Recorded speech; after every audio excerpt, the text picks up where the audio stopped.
Hello बच्चों, कैसे हो आप सभी। और वेलकम है मेरे YouTube चैनल पर जिसका नाम है केमिस्ट्री क्लासेस बाय पूजा यादव। और आज इस वीडियो के अंदर हम क्या लेकर आए हैं कि जो रूल्स हैं IUPAC नॉमेनक्लेचर के लिए वो हम डिस्कस कर रहे थे। तो इस वीडियो के अंदर हम रूल्स लेकर आए हैं किसके लिए, जो एलिसाइक्लिक और जो एरोमेटिक कंपाउंड्स होते हैं उनके लिए, ठीक है। और आज हम इस वीडियो के अंदर बॉन्ड लाइन जो स्ट्रक्चर्स होती हैं वो भी डिटरमाइन करेंगे। यानी कि आपको IUPAC नेम दिया हुआ है और उसके बेस पे आपको बॉन्ड लाइन स्ट्रक्चर या फिर फॉर्मूला बनाना है कंपाउंड का, तो वो भी हम बनाना सीखेंगे। तो अभी मैं एलिसाइक्लिक के लिए रूल्स बता रही हूँ आपको, ठीक है। हमारा टॉपिक ये है, अच्छे से देख लेना। उसके बाद एलिसाइक्लिक के लिए फर्स्टली मैं डिस्कस कर रही हूँ, देन एरोमेटिक के लिए करेंगे, ठीक है। तो एलिसाइक्लिक के लिए फर्स्ट रूल क्या होता है कि जब भी आपको कोई साइक्लिक रिंग दिख जाए तो हमें उस साइक्लिक रिंग के लिए एक प्रीफिक्स यूज में लेना है और वो क्या होता है, साइक्लो, ठीक है। ये ध्यान रखना है, ये जो साइक्लो है वो क्या है, एक प्रीफिक्स है। नेक्स्ट सेकंड रूल क्या कहता है, देखो, if substituent present in the ring, name of the substituent right before cyclo. यानी कि उस साइक्लिक रिंग में के ऊपर कोई भी सब्स्टिट्यूएंट ग्रुप है, मतलब एल्काइल ग्रुप प्रेजेंट है, तो उस एल्काइल ग्रुप को हम साइक्लो से पहले लिखेंगे, ठीक है। पहले रूल्स देख लो, फिर मैं आपको एक एक एग्जांपल लेके ये रूल्स एक्सप्लेन करते रहूंगी। थर्ड रूल क्या कहता है, if number of carbon atom in the ring is equal to or more than alkyl group, मतलब sorry, number of carbon atom जो है रिंग के अंदर, रिंग आपके पास 3 मेंबर्ड भी हो सकती है, 4 मेंबर्ड मतलब 3 कार्बन हो सकते हैं, 4 हो सकते हैं, 5 हो सकते हैं।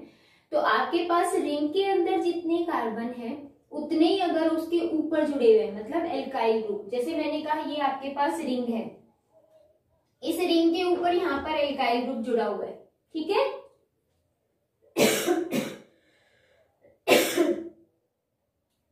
सॉरी, तो ये यहाँ पर एल्काइल ग्रुप में कार्बन जो होंगे और जो इस रिंग के अंदर कार्बन होंगे वो क्या हो सकते हैं, या तो इक्वल हो सकते हैं या फिर मोर देन, ठीक है।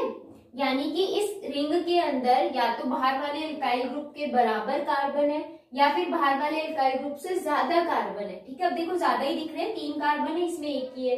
तो उस केस के अंदर क्या होगा, जब आप लिखोगे नेमिंग तो क्या करोगे, जो ये एल्काइल ग्रुप होगा उसको हम एज अ सब्स्टिट्यूएंट मानेंगे और सब्स्टिट्यूएंट को हम हमेशा क्या लिखते हैं, पहले लिखते हैं, प्रीफिक्स की तरह यूज में लिखते हैं, ठीक है। तो आपके पास number of carbon atom ring में चाहे इक्वल हो या फिर रिंग और ये जो एल्काइल ग्रुप है उनमें इक्वल है या फिर रिंग में ज्यादा है, तो आपको जो बाहर वाला एल्काइल ग्रुप है उसको क्या मानना है, एज अ सब्स्टिट्यूएंट मानना है और उसका हम प्रीफिक्स यूज में लेंगे, ठीक है। जैसे आप नॉमेनक्लेचर करते हो IUPAC, सबसे पहले सिंगल चेन का सिलेक्शन करते हो, उसके बाद जो भी ग्रुप बच जाता है चेन के सिलेक्शन के बाद वो सब्स्टिट्यूएंट होता है और उसको हम सबसे पहले लिखते हैं, तो सेम वही बात है, ठीक है। इसमें सेकंड केस क्या आता है, सेकंड केस ये आता है कि रिंग में कार्बन एटम क्या है, कम, और बाहर एल्काइल ग्रुप में क्या है, ज्यादा। देखो, number of carbon atom largest in alkyl group than carbon atom in ring. तो रिंग में कार्बन एटम कम है, एल्काइल बाहर वाले में क्या है, ज्यादा है। तब आप क्या करोगे, then alicyclic ring consider as a substituent. यानी कि अब जो रिंग है उसको हम क्या मानेंगे, एज अ सब्स्टिट्यूएंट, यानी कि एज अ प्रीफिक्स यूज में लेंगे, ठीक है। ये मेन रूल्स है आपके पास।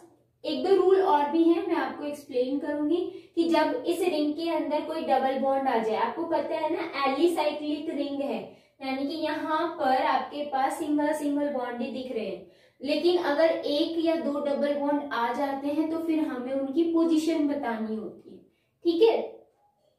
तो जल्दी से स्क्रीनशॉट ले लो, देन मैं आपको एग्जांपल लेके एक्सप्लेन करती हूँ ये सारे पॉइंट, जो लास्ट वाले तीनों पॉइंट है वो, ठीक है। देखो, मैंने फर्स्ट एग्जांपल लिया, सपोज मैंने कहा कि आपके पास ये एक रिंग है, कैसी रिंग है, एलिसाइक्लिक रिंग है और इसका नेम देना है आपको।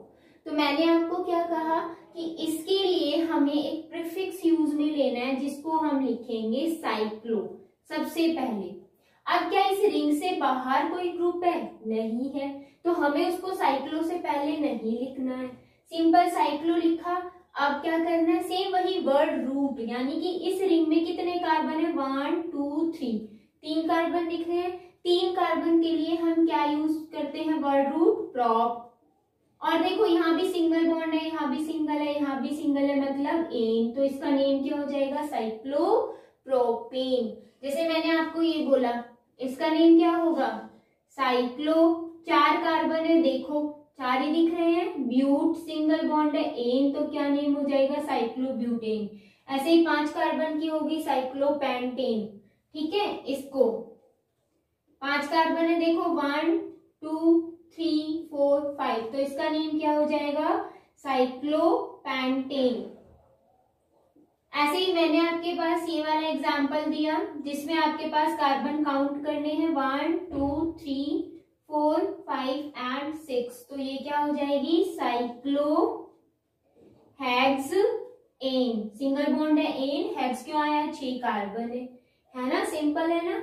लेकिन ये एलिसाइक्लिक का ये ध्यान रखना, मैंने अंदर बॉन्ड नहीं लगाए हैं, ठीक है। अगर बॉन्ड लगा दोगे तो वो एरोमेटिक बन जाएगा, जिसको हम बेंजीन बोलते हैं। यानी कि आपके पास अगर यही सेम है बट इसमें अंदर क्या लगा दिए? 3 बॉन्ड, तो इसको हम बेंजीन बोलेंगे, ठीक है। नॉमेनक्लेचर हम करवाएंगे एरोमेटिक, उसमें मैं आपको बताऊंगी। तो ये साइक्लोहेक्सेन है और ये बेंजीन है, डिफरेंस होता है, देख लो इसमें 3 बॉन्ड अंदर नहीं है, पाई बॉन्ड, सारे के सारे क्या है? सिंगल या सिग्मा बॉन्ड प्रेजेंट है। तो ये फर्स्ट यानी कि साइक्लो कैसे आया। अब इसमें नेक्स्ट मैं आपको बताती हूँ कि देखो मैंने आपसे ये कहा कि इस रिंग के ऊपर क्या होता है, यहीं से बता देती हूँ। इस रिंग के ऊपर मैंने क्या लगा दिया? एक ग्रुप लगा दिया CH3, ठीक है। तो इस रिंग से बाहर जो ग्रुप है उसको एल्काइल ग्रुप या सब्स्टिट्यूएंट कब मानेंगे?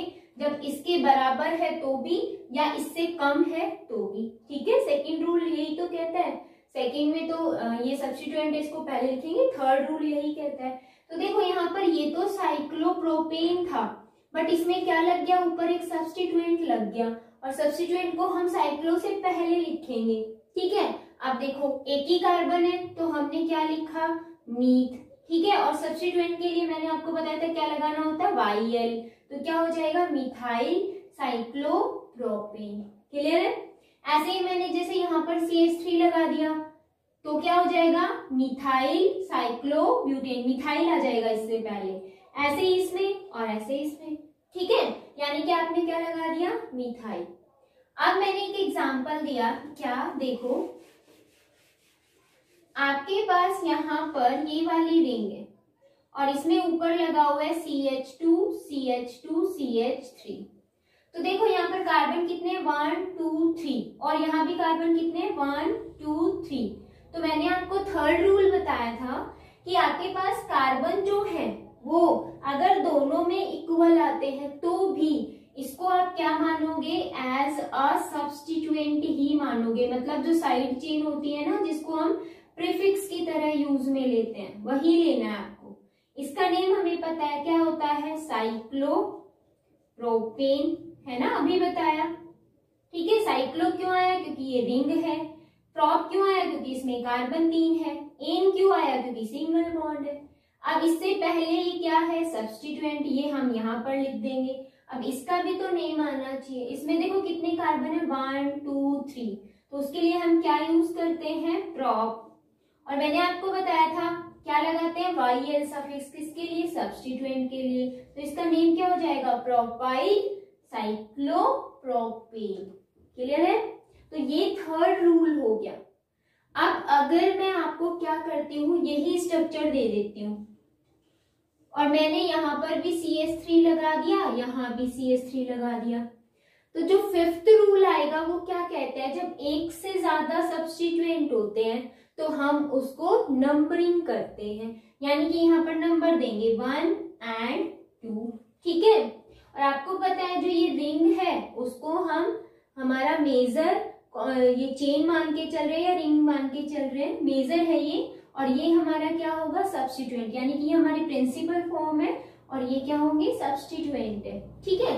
तो आपको क्या करना है, सब्स्टिट्यूएंट के पहले लिखना है। तो सब्स्टिट्यूएंट को पहले कैसे लिखोगे, विद पोजीशन 1 और 2 पर। क्या है, मिथाइल कितनी बार आया, 2 बार। 2 बार आया तो क्या लिखोगे, डाई, और इनका नेम हमें पता है मिथाइल। अब इसका भी पता है, इसका नेम क्या होता है, साइक्लोब्यूटेन। ठीक है, तो ये इसका नेम हो गया 1,2 डाई मिथाइल साइक्लोब्यूटेन। क्लियर है। अभी मैं एक और रूल बताऊंगी, लेकिन उससे पहले आपको क्या ध्यान रखना है, सिंपल सी चीजें, कि अगर आपके पास ये वाला और ये वाला पोर्शन जिसमें कार्बन एटम क्या है, इक्वल, तब भी आप इसको ही क्या मानोगे, सब्स्टिट्यूएंट, और ये हमारी मेजर या प्रिंसिपल आपकी रहेगी। ठीक है। बट मैंने फोर्थ रूल क्या कहा कि अगर ये ज्यादा हो गए और ये कम है कार्बन एटम, तो इसकी नेमिंग कैसे करेंगे। देखो अभी मैंने आपको एग्जांपल दिया है, जैसे मैंने ये कहा आपके पास ये कि ये रिंग है 3 मेंबर, और ऊपर यहाँ लिखा हुआ है CH2, फिर CH2, फिर यहाँ CH3। अब देखो रिंग में कितने कार्बन है, 1 2 3, बट यहाँ कितने कार्बन है, 1 2 3 4। समझ आया, इसका मतलब 4 कार्बन है, और यहाँ पर क्या है, एक खाली एक रिंग है जिसमें 3 ही कार्बन है। तो अब इस रिंग को, इस पूरी रिंग को हम क्या मानेंगे, सब्स्टिट्यूएंट मानेंगे। ठीक है, क्लियर है। सब्स्टिट्यूएंट मानना है तो सब्स्टिट्यूएंट को हमें क्या देनी पड़ेगी, नंबरिंग करनी पड़ेगी। तो यहाँ पर मैंने इसको नंबर देना है, तो देखो जिस कार्बन से ये रिंग जुड़ी हुई रहेगी उसको हमें क्या देनी है, फर्स्ट प्रेफरेंस 1, फिर 2, फिर 3, फिर 4। ठीक है, अब यहाँ पर आ गया। अब आपको क्या करना है, इसका नेम लिखना है। तो नेम कैसे लिखोगे, हमें पता है ये हमारा सब्स्टिट्यूएंट है, सब्स्टिट्यूएंट को पहले लिखते हैं, लिख दो। तो 1 पर क्या है, 1। अब देखो साइक्लो तो आना ही है क्योंकि ये रिंग है, 1 साइक्लो। कितने कार्बन है, 1 2 3, तो हमने लिखा प्रॉप। अब बच्चों एन मत लिख देना, क्यों, क्योंकि अब ये हमारा सब्स्टिट्यूएंट है, और सब्स्टिट्यूएंट के लिए मैंने आपको बताया, देखो क्या लगा रहे हैं, YL, इधर भी क्या लगाया, YL, तो यहाँ भी क्या लगाओगे, YL। तो इसका नेम क्या होगा, 1 साइक्लोप्रोपाइल। कार्बन कितने हैं, 4, तो हम लिखेंगे ब्यूट, और सिंगल बॉन्ड है तो एन, हमारे इसका नेम क्या हो गया, 1 साइक्लोप्रोपाइल ब्यूटेन। क्लियर है, भूलना मत। जैसे मैंने एक और एग्जांपल दिया, देखो अभी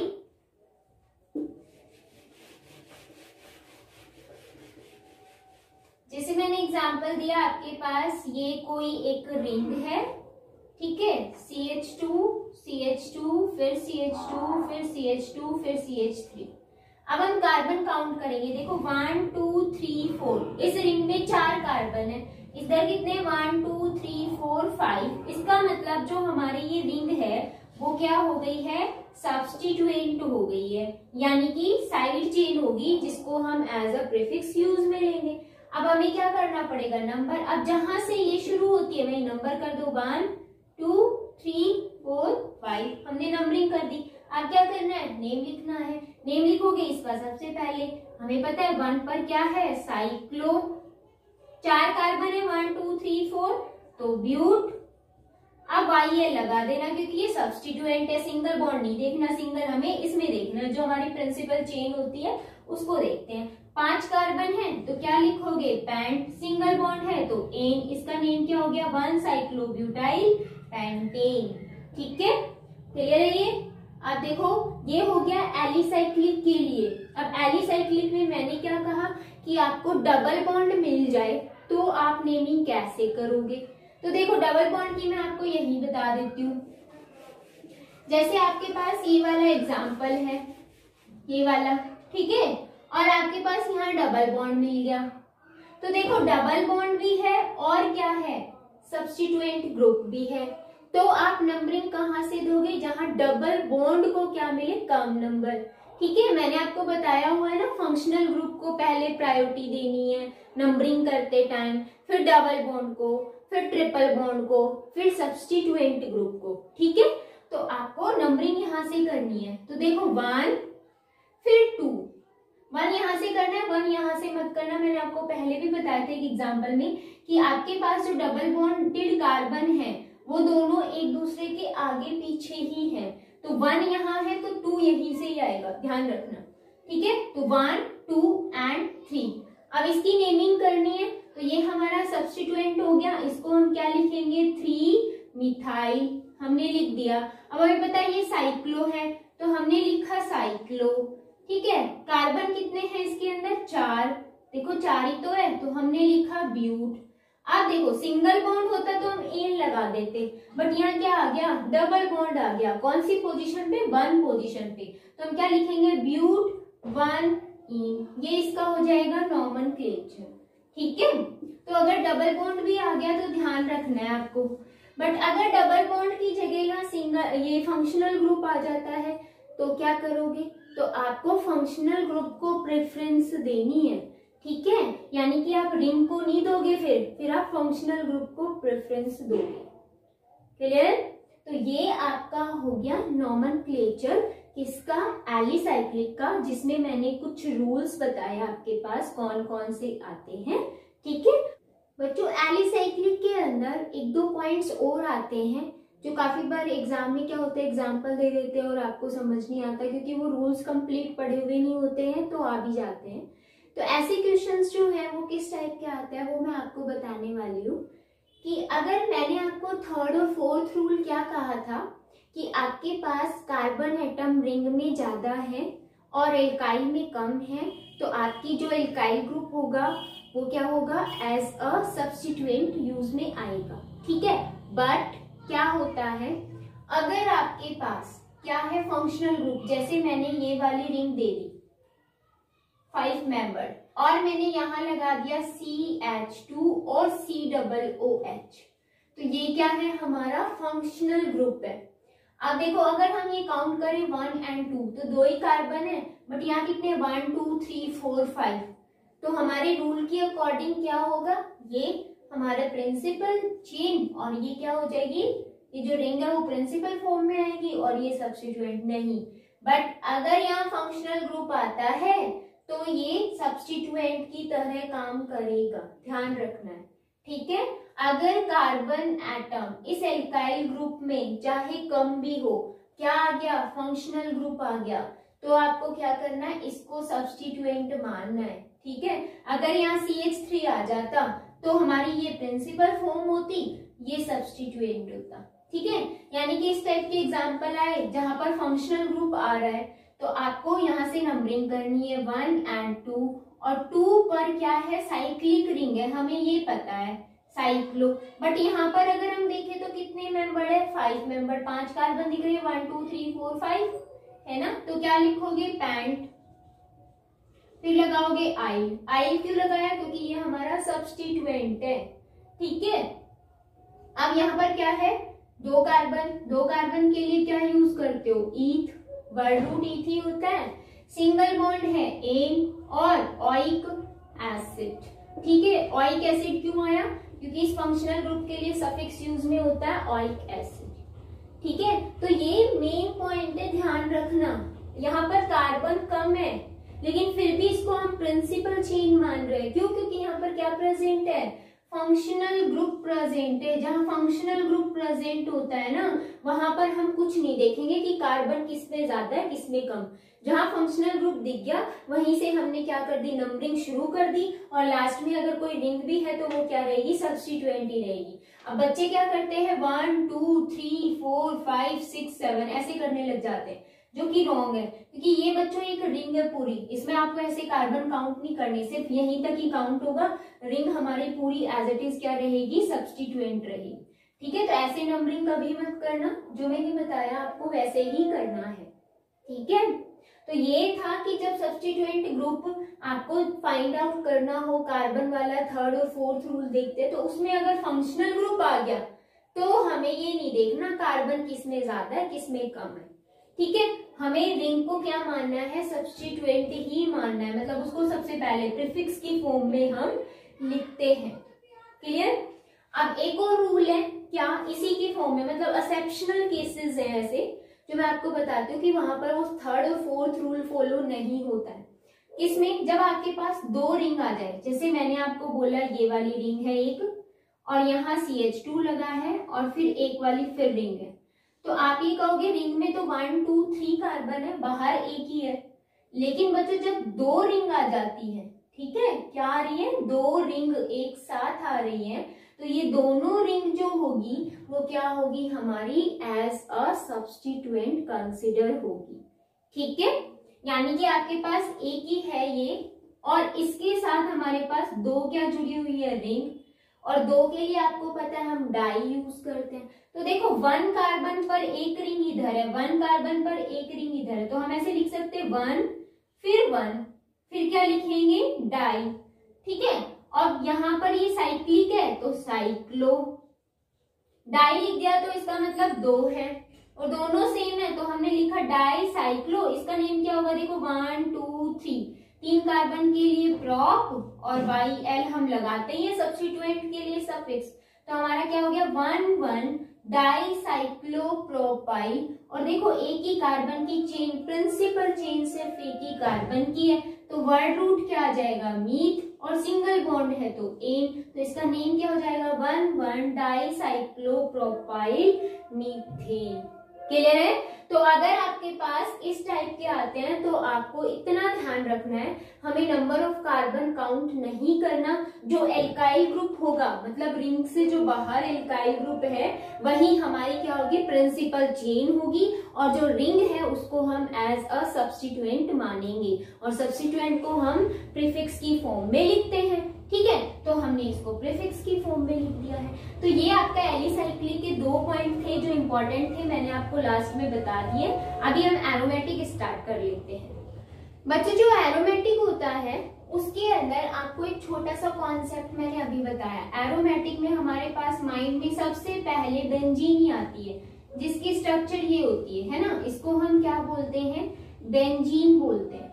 यानी कि जब IUPAC नोमेनक्लेचर करोगे ना, तो बेंजीन के ऊपर जितना भी ग्रुप रहेगा उस ग्रुप को हम पहले लिख देंगे और सबसे लास्ट में हम बेंजीन लिखते हैं। सपोज मैंने आपको एग्जांपल दिया कि आपके पास ये है बेंजीन रिंग है और इस पर क्या जुड़ा हुआ है, CH3 ग्रुप जुड़ा हुआ है, और इसका अगर आपको IUPAC नोमेनक्लेचर करना हो, देखो बच्चों जितना भी नोमेनक्लेचर मैंने बताया कॉमन नहीं बताया, IUPAC ही बताया है, क्योंकि हम IUPAC नोमेनक्लेचर ही करते हैं और एग्जाम में पूछा भी IUPAC नोमेनक्लेचर ही जाता है।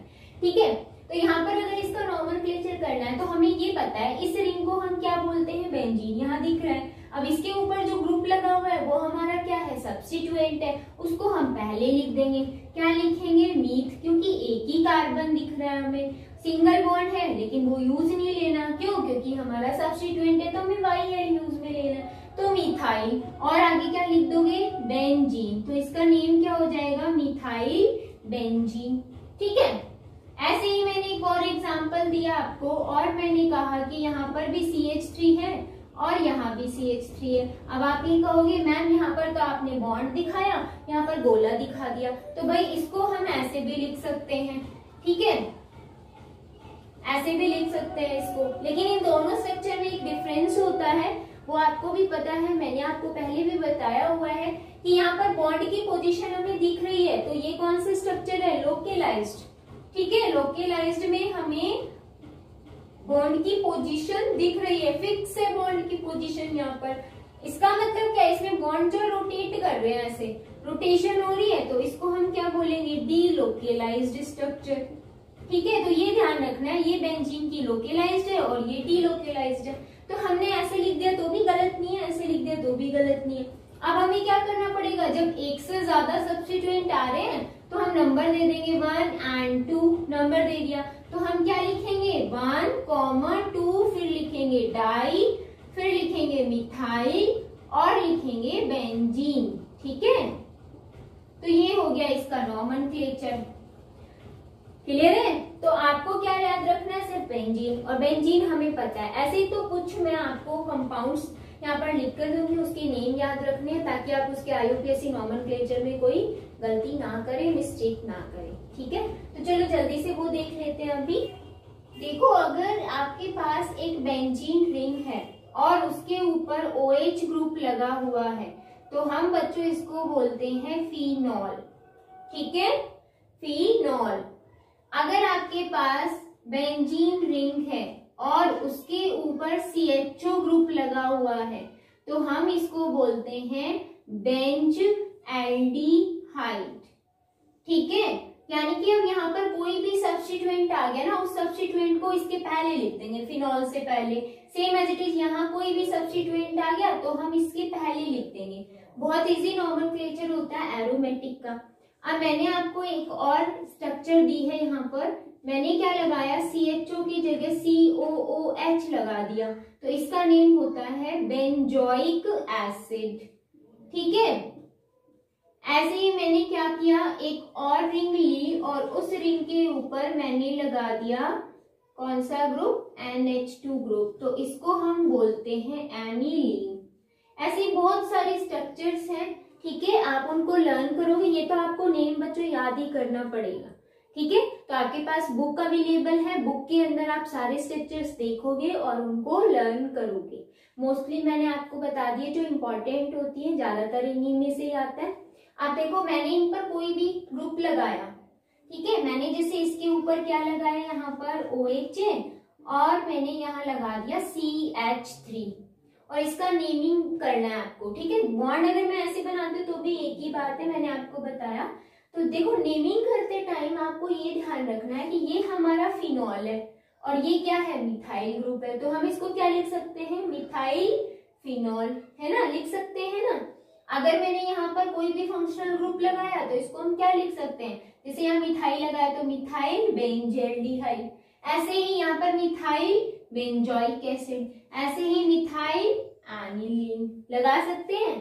ठीक है, तो ये एक कॉमन सा नेम है, वो ध्यान रखना है। अब मैंने आपसे क्या कहा कि आपके पास कॉमन नेम जो होते हैं उनके अंदर ऑर्थो मेटा पैरा पोजीशन आपको पता होनी चाहिए।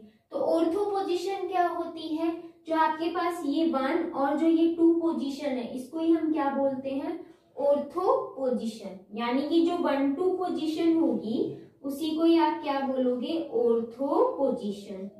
ठीक है, अगर आपके पास कौन सी पोजीशन है, जैसे यहाँ OH है और यहाँ CH3 है, तो 1 2 3, तो ये कौन सी है पोजीशन, 1-3 पोजीशन, और 1-3 पोजीशन को आप क्या बोलोगे, मेटा पोजीशन।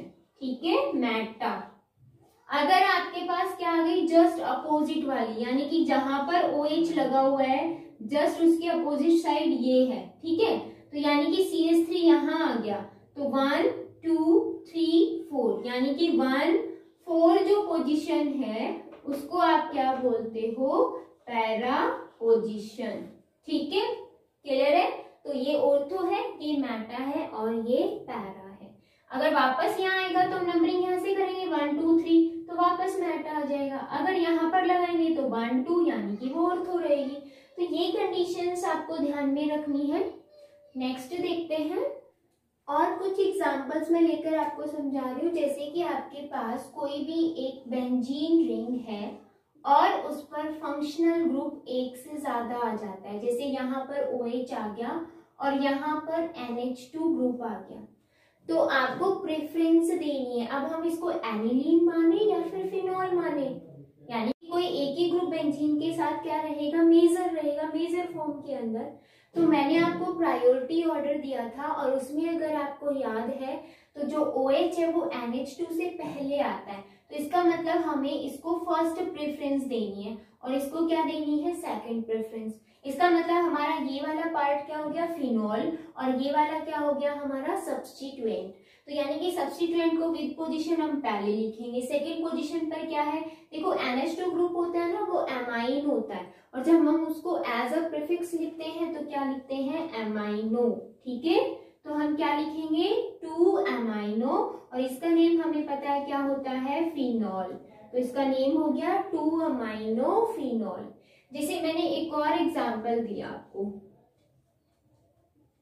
मैंने यहाँ लिखा CHO, ठीक है, यहाँ मैंने लिख दिया OCH3 और यहाँ मैंने लिख दिया आयोडीन। तो आपको पता है हेलोजन ग्रुप तो सबसे लास्ट में था, नाइट्रो से पहले, तो इसको तो सबसे लास्ट में मानोगे। अब आपके पास ये है एल्डिहाइड और ये क्या है, देखो ये पूरा एक R माने, ये भी R माने और O, तो ये क्या है ईथर। ठीक है, तो ईथर पहले आता है या फिर एल्डिहाइड, एल्डिहाइड पहले आता है, तो प्रेफरेंस 1 इसको दोगे, देन 2, फिर 3, फिर 4। ठीक है, तो अब इस आपका जो ये और ये वाला पार्ट है वो क्या है, सब्स्टिट्यूएंट है, उसको हम पहले लिख देंगे। अब पहले कौन सा लिखेंगे, वो हम अल्फाबेटिकल ऑर्डर देखेंगे। ठीक है, देखो यहाँ पर होता है आयोडीन, आयोडो होता है, यहाँ पर क्या होता है मिथॉक्सी, तो इसका नेम मिथॉक्सी है ना, देखो 1 कार्बन और ऑक्सीजन है, तो इसको हम क्या लिखेंगे मिथॉक्सी। तो जब आप इसका नॉमेनक्लेचर करोगे तो पहले कौन लिखोगे, जो अल्फाबेट में पहले आता है, यानी कि आपके पास क्या है आयोडो पहले है, ये बाद में है, तो इसका मतलब आप क्या लिखोगे 4 आयोडो एंड फिर लिखोगे 3 मिथॉक्सी, देन उसके बाद क्या लिखोगे बेंज एल्डिहाइड, ये इसका हो गया नॉमेनक्लेचर। ठीक है, नेक्स्ट देखो, अभी जैसे मैंने एक और एग्जांपल दिया, आपके पास है दिस वन, यहाँ लगा दिया मैंने CHO और यहाँ लगा दिया मैंने OH। अब मैंने आपसे पूछा इसका नाम बताओ, तो आप बेंज एल्डिहाइड पहले लोगे या फिनॉल, मतलब प्रेफरेंस किसको दोगे, तो एल्डिहाइड क्या आता है पहले, क्योंकि मैंने बोला था ना एक होल था, एक में पहले ही एल्डिहाइड आ चुका है, होल ओल बाद में आता है, तो प्रेफरेंस एल्डिहाइड को मिलेगा 1 2 3 4, तो इसका मतलब 4 पर क्या है OH ग्रुप है, उसको हम पहले लिख देंगे। OH को हम क्या लिखते हैं हाइड्रोक्सी, तो हम लिखेंगे हाइड्रोक्सी, पहला लेटर कैपिटल होना चाहिए, ध्यान रखना, 4 हाइड्रोक्सी, और ये पूरा का पूरा क्या है बेंज एल्डिहाइड, तो हम लिखेंगे बेंज एल्डिहाइड। ठीक है, तो ये हो गया इसका नॉमेनक्लेचर। आई थिंक इजी है, आप अच्छे से कवर अप कर पाओगे अगर आपको प्रायोरिटी ऑर्डर याद है तो, और प्लस में आपको नंबरिंग आनी चाहिए, तो प्रायोरिटी ऑर्डर के बेस पे आप नंबरिंग कर दोगे, और जो आपके पास सबसे कम नंबर हम जिसको दे रहे हैं उसको सबसे पहले लिख देंगे। ठीक है, बाकी जो आपका है वो हम लास्ट में लिख देंगे। तो ये था एरोमेटिक के लिए। तो बच्चों नेक्स्ट जो आपका टॉपिक आ रहा है वो क्या है कि मैं आपको IUPAC नॉमेनक्लेचर दूंगी, यानी कि नेमिंग मिलेगी, उससे आपको क्या बनाना है फॉर्मूला बनाना है कंपाउंड का। ठीक है, तो बच्चों जो आपके पास स्ट्रक्चर बनाते कैसे हैं, अगर आपको IUPAC नेम दिए हुए हैं तो बहुत इजी है, वो क्या है वो देखना है। उसके लिए मैं कोई रूल्स नहीं बताऊंगी, मैं आपको एग्जांपल ही दे रही हूँ, उसी से ही आपको समझ में आ जाएगा। ठीक है, तो देखो जैसे मैंने कोई एक एग्जांपल दिया 2 हाइड्रोक्सी ब्यूटेन, ठीक है, मैंने ये एग्जांपल दिया और मैंने ये कहा कि इसका ये IUPAC नेम दिया हुआ है और इसकी स्ट्रक्चर बनानी है, इसका फॉर्मूला बताना है कंपाउंड कौन सा बनेगा। तो देखो बच्चों जब इस टाइप में आता है तो सबसे पहले आप लास्ट वाला पोर्शन देखोगे। ब्यूट का मतलब कार्बन कितने हैं 4 हैं, तो हम क्या करेंगे 4 कार्बन ड्रॉ कर देंगे। ठीक है, सिंगल बॉन्ड मैंने इसलिए लगाया क्योंकि एन दिया हुआ है बच्चों, तो मैंने सिंगल बॉन्ड लगा दिया। 4 कार्बन ड्रॉ हो गए। अब हम पहले वाला पोर्शन देखेंगे। पहले वाले में सेकंड नंबर पर, यानी कि ये हमने सेकंड मान लिया, सेकंड नंबर पर हाइड्रोक्सी किसके लिए लगता है OH के लिए, तो हम सेकंड नंबर पर क्या लगा देंगे OH। ये आपका फॉर्मूला आ गया, कंपाउंड आ गया। लेकिन आपको अभी एक काम क्या करना है, कार्बन की वैलेंसी भी तो कंप्लीट करनी है। कार्बन की देखो यहाँ पर एक ही बॉन्ड बना रहा है, इसका मतलब हाइड्रोजन कितने जुड़ेंगे 3। यहाँ पर 3 बॉन्ड बना रहा है तो हाइड्रोजन एक ही जुड़ेगा। यहाँ 2 बॉन्ड बना रहा है तो हाइड्रोजन 2 जुड़ेंगे, और यहाँ पर एक ही बॉन्ड बना रहा है तो हाइड्रोजन 3 जुड़ेंगे। तो ये हो गया आपके पास क्या, हमारा कंपाउंड आ गया। ठीक है, जैसे मैं एक और एग्जांपल देती हूँ आपको। मैंने बोला आपको साइक्लो ब्यूटाइल, मैंने बोला साइक्लोब्यूटाइल, ठीक है, फिर मैंने बोला पैंटेन, ये आपके पास है। और मैंने कहा इसका आपको क्या बनाना है, फॉर्मूला बनाना है या स्ट्रक्चर बनानी है। तो हम सबसे लास्ट वाला देखेंगे। सबसे पहले देखो पेंट और फिर लिखा है एन, तो इसका मतलब कार्बन कितने हैं, 5 कार्बन है। ठीक है, 1 2 3 4 5। अब देखो साइक्लोब्यूटाइल, इसका मतलब या तो 1 पर आएगा या 2 पर। सपोज मैंने 1 की जगह यहाँ लिख दिया 2 लिख दिया मैंने लिखा 2 साइक्लोब्यूटाइल पेंटेन। अगर यहाँ 2 नहीं आता ना, कुछ भी नहीं लिखा हुआ, तो इसका मतलब 1 ही होता है। तो 1 कार्बन या तो इसको मानोगे या इसको मानोगे। ठीक है, अब देखो मैंने लिखा पेंटेन, तो आपको 5 कार्बन बनाने हैं। ठीक है, उसके बाद मैंने बोला 2 साइक्लोब्यूटाइल, आइल हम सफिक्स के लिए लगाते हैं। आपके पास क्या है, एक रिंग, क्योंकि साइक्लो का मतलब एक रिंग ही होती है। ठीक है, और वो कौन सी पोजीशन पे है, सेकंड। तो सेकंड नंबर कार्बन हमने ये मान लिया, उसमें हमें रिंग लगानी है, बट कितने कार्बन की रिंग है, 4। देखो ब्यूट लिखा हुआ है, तो हमने 4 कार्बन की क्या बना दी, एक रिंग बना दी। देखो 1 2 3 एंड 4, 4 कार्बन की रिंग बन गई। अब हमारे पास यहाँ पर कार्बन की वैलेंसी भी पूरी करनी है। हम क्या लगाएंगे, यहाँ 3 हाइड्रोजन, यहाँ 1, यहाँ 2, यहाँ भी 2 और यहाँ भी 3। आपको सभी को पता है कार्बन की वैलेंसी कितनी होती है, 4। हमें 4 ही बॉन्ड बनाने हैं कार्बन के साथ। तो ये हो गई स्ट्रक्चर इसकी। तो आप इसकी प्रैक्टिस करोगे। मैं एग्जांपल देती हूँ, तो आप कमेंट बॉक्स में बताते भी नहीं हो कि आपको आया या नहीं आया। तो आप अपनी बुक से इसकी प्रैक्टिस करोगे ज्यादा से ज्यादा। ठीक है, तो नेक्स्ट वीडियो के अंदर बच्चों हम मिलेंगे नए टॉपिक के साथ, क्योंकि IUPAC नॉमेनक्लेचर वाला पोर्शन आपका कंप्लीट हो गया है। इस चैप्टर के अंदर कुछ और नई टर्म्स हैं, वो डिस्कस करेंगे। मिलते हैं, टेक केयर।